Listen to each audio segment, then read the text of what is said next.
大家好，假期去哪里玩了吗？今天给大家看看埃及人假期是怎么玩的。我现在开车从开罗到阿拉曼，风景非常美。终于到了。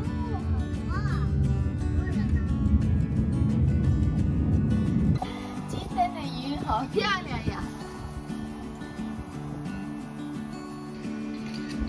阿拉曼是埃及本地人传统的度假区，这里会刷新你对埃及的认识。我从小开始，每年都会在暑假来1个月。这里靠近地中海，大海非常美，有非常多的小区沿着海边建起来。这里的沙滩和红海黄黄的不同，是那种非常软、非常白的沙子。我们来到这里，白天几乎不做任何事情，只是来海边晒太阳、下水、吹海风，等到太阳落下就走了。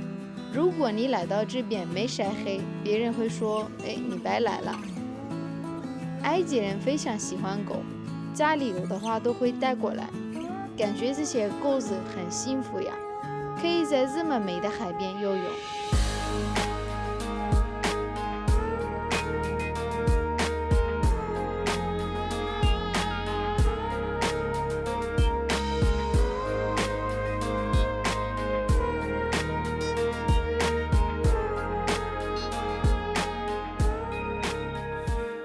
在海边，埃及人一定要吃芒果。之前这芒果就在海边这里买的，不管是什么档次的人都一定在海边啃芒果。大家应该会好奇这里的房价，普通小区120平方，大概300万埃镑，有一些高档别墅，价格在1亿埃镑左右。这里的房子虽然是永久的，但是每年都要交税，一般是房价的3%。而且埃及小区有一个很大的特点，就是很大，小区里开车绕一圈都要半小时。大部分小区有步行街，一些甚至有码头。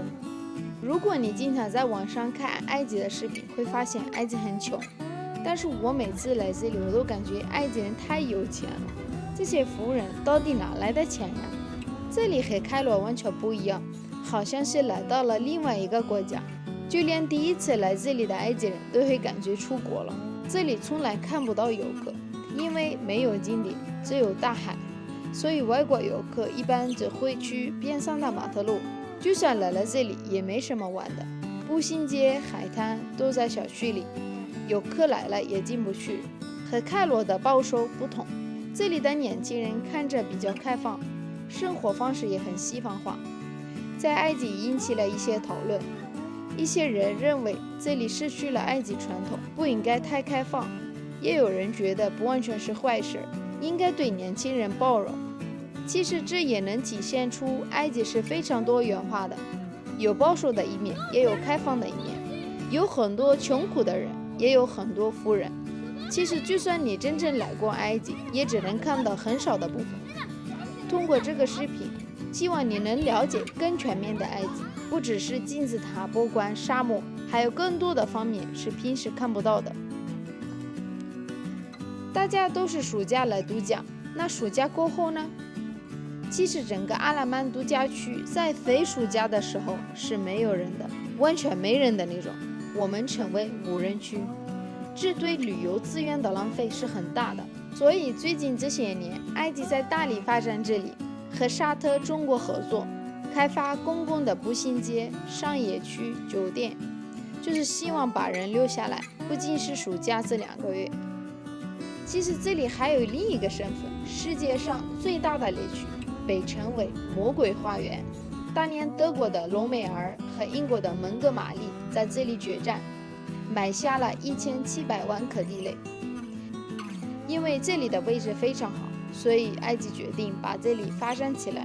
但是排雷的成本非常高，买雷的国家又不愿意负责，埃及付出了很大的努力，才有了今天的成绩了，还是挺厉害的。我觉得还有一个很大的不同，在中国大家假期旅游会去各个不同的省份游玩，从南到北，有海有山有草原，但是埃及的地理比较单一，沙漠大海，所以国内旅游只能去海边，没有别的选择了。还好埃及人比较喜欢海，就算出国旅游，首选也是有海的地方。白天海边玩好了，一般在家里吃晚饭，有时候也会去外面吃。很多埃及有名的餐厅会在这边开分店。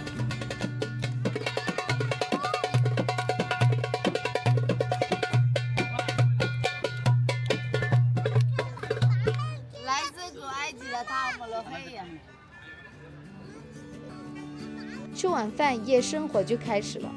精心打扮一下，约上亲戚朋友，找一个咖啡厅坐下来喝咖啡聊天。其实最主要的就是聊天八卦。埃及没有社恐，男的女的话都非常多，一直聊到凌晨3、4点。就算小孩来这边也不睡觉，都玩到很晚。我们来这边度假一般都是整个家族，大部分亲戚朋友也在暑假也来这边。工作的人会用年假、调休、周末来这边，所以夜生活占了很大的部分。凌晨2点，人还这么多，感觉刚刚开始一样。偶尔也会去酒吧，虽然叫酒吧，但是大部分也不喝酒，估计只有1/10的人喝酒。夜生活结束回家睡觉，第二天睡到中午起来，继续去海边晒太阳。暑假结束离开这里，明年再来一遍。所以你喜欢这样的度假方式吗？